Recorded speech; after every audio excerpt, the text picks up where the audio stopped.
ദൈവത്തിൻ്റെ അതിപരിശുദ്ധ നാമം മഹത്വപ്പെടുമാറാകട്ടെ. നമ്മളിന്ന് വായിക്കുന്നത് ഗലാത്യർക്ക് എഴുതിയ ലേഖനം 5-ാം അധ്യായം 22-23 തിരുവചനങ്ങൾ. എന്നാൽ ആത്മാവിൻ്റെ ഫലങ്ങൾ സ്നേഹം, ആനന്ദം, സമാധാനം, ക്ഷമ, ദയ, നന്മ, വിശ്വസ്തത, സൗമ്യത, ആത്മസംയമനം ഇവയാണ്.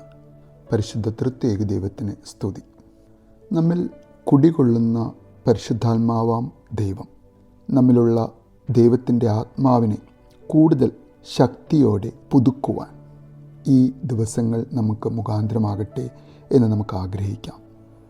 പരിശുദ്ധാത്മാവ് നമ്മിൽ ദാനങ്ങളായി തരുന്ന ജ്ഞാനം, വിവേകം, അറിവ്, ഉപദേശം, ശക്തി, ദൈവഭക്തി, ദൈവഭയം എന്നീ ദാനങ്ങളെല്ലാം നമ്മിൽ നിന്ന് പുറപ്പെടുവിക്കുന്ന നല്ല ഗുണങ്ങളാണ് പരിശുദ്ധാത്മാവ് തരുന്ന ഫലങ്ങൾ.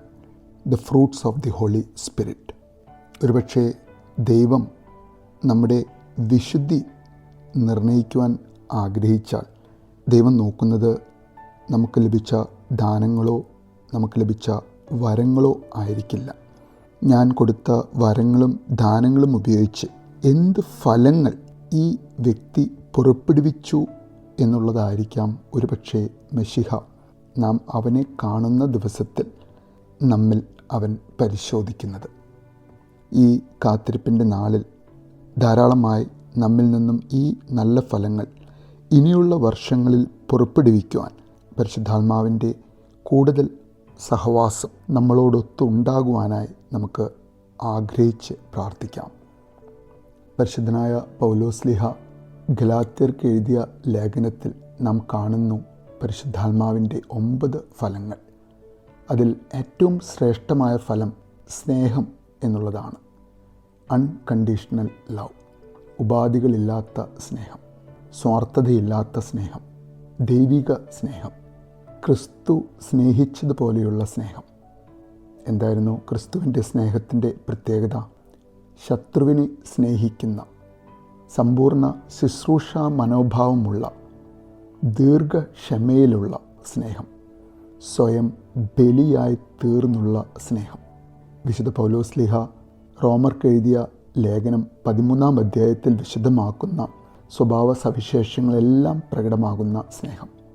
ആ ദൈവിക സ്നേഹത്തിൽ നിറഞ്ഞ് നാം നമ്മുടെ മാതാപിതാക്കളെയും നമ്മുടെ സഹോദരീ സഹോദരങ്ങളെയും അയൽക്കാരെയും ബന്ധുമിത്രാദികളെയും ഒരു ഉപാധികളും വയ്ക്കാതെ സ്നേഹിക്കുന്ന ദൈവിക സ്നേഹം. അങ്ങനെയുള്ള ആ സ്നേഹം നമ്മിൽ നിറയുമ്പോൾ സ്നേഹം തന്നെയായ ദൈവത്തോട് നമ്മുടെ ആത്മാവ് ഐക്യപ്പെടുമ്പോൾ നമ്മിൽ നിന്ന് പുറപ്പെടുന്ന 2 ഫലങ്ങളാണ് ആനന്ദവും സമാധാനവും. Joy and piece. സാധാരണ ലോക സന്തോഷങ്ങളിൽ നിന്ന് ലഭിക്കുന്ന ആനന്ദമല്ല. സമ്പത്തും അധികാരവും ആരോഗ്യവും ജഡിക സുഖങ്ങളും പ്രദാനം ചെയ്യുന്ന ഒരു സന്തോഷമല്ല. മറിച്ച് നാം എന്തായിരിക്കുവാൻ ദൈവം നമ്മെ വിളിച്ചിരിക്കുന്നുവോ അതായിത്തീരുന്നതിലുള്ള ആനന്ദം. ദൈവാനുഭവത്തിൽ നിന്നും നമുക്ക് ലഭിക്കുന്ന സ്വർഗീയ ആനന്ദം. അങ്ങനെ ആ സ്നേഹവും സന്തോഷവും നമ്മിൽ പരിശുദ്ധാത്മാവ് നിറയ്ക്കുമ്പോൾ നമ്മിൽ നിന്നും പുറപ്പെടുന്ന സമാധാനം, കാര്യങ്ങൾ നാം ആഗ്രഹിക്കുന്ന വിധത്തിൽ മുന്നോട്ട് പോകുമ്പോൾ നമ്മൾ അനുഭവിക്കുന്ന സ്വസ്ഥതയല്ല, മറിച്ച് നസ്രായൻ നമുക്ക് തന്നുപോയ സമാധാനം. എൻ്റെ സമാധാനം ഞാൻ നിങ്ങൾക്ക് നൽകുന്നു, ലോകം നൽകുന്നത് പോലെയല്ല എന്ന് പറഞ്ഞ യേശു നൽകുന്ന സമാധാനം.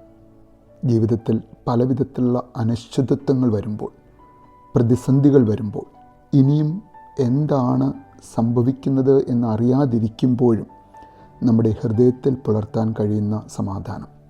കടലിൽ തിരമാലകൾ ആഞ്ഞടിച്ച് വഞ്ചി ആടി ഉലഞ്ഞപ്പോഴും അമരത്ത് തലവെച്ച് ഉറങ്ങാൻ കഴിഞ്ഞ ആ യേശുവിൻ്റെ സമാധാനം. യേശുവിൻ്റെ സമാധാനം നമുക്ക് തരുവാൻ കഴിയുന്നവനാണ് പരിശുദ്ധാത്മാവ്. ആ പരിശുദ്ധാത്മാവിൻ്റെ പുതുക്കത്തിനായാണ് നാം കാത്തിരിക്കുന്നത്. ദൈവകരങ്ങളിൽ ജീവിതം സമർപ്പിക്കുവാനും ദൈവത്തിൻ്റെ പരിപാലനയിൽ പൂർണ്ണമായും ആശ്രയിച്ച് കാത്തിരിപ്പിൻ്റെ ഈ ദിനങ്ങളിൽ ആത്മാവാം ദൈവം നമ്മിൽ കൂടുതലായി ഇടപെട്ട് ദൈവിക സ്നേഹവും സന്തോഷവും സമാധാനവും നമ്മിൽ നിറയ്ക്കുവാൻ പരിശുദ്ധാത്മാവിനെ നമ്മോട് കരുണ തോന്നുമാറാകട്ടെ എന്ന് നമുക്ക് ആഗ്രഹിക്കാം, പ്രാർത്ഥിക്കാം. നല്ലൊരു ദിവസം നേരുന്നു.